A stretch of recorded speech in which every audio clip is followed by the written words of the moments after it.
بسم اللہ الرحمن الرحیم اللہم صلی علی سیدنا و مولانا محمد وعلی آل صلی علی سیدنا مولانا محمد واصحاب صلی علی سیدنا و مولانا محمد وبارک وسلم صلی علیہ. السلام علیکم ورحمۃ اللہ وبرکاتہ. دوستو ویڈیو اچھی لگی تو اینڈ تک اس کو شیئر کیجیے گا اور اس کو اینڈ تک ضرور دیکھیے گا اور اس کو شیئر لائک اور کمنٹ ضرور کیا کریں. حضرت سلطان باہو نے اپنی کتاب محکم الفقراء میں یونان کی پہاڑیوں میں ایک عجیب و غریب قسم کے پرندے کنس کا ذکر کیا ہے.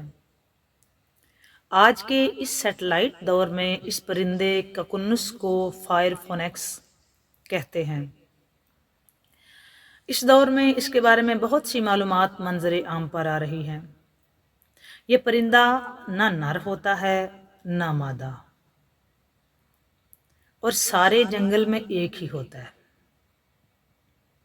اس کی چونچ بہت لمبی ہوتی ہے جس میں ہزاروں سوراخ ہوتے ہیں، اور اس کی آواز اتنی رسیلی اتنی میٹھی ہوتی ہے کہ جب اپنی مستی میں مست ہو کر وہ راگ الاپتا ہے تو جنگل کے تمام پرندے اس کے گردا گرد جرمٹ بنا لیتے ہیں.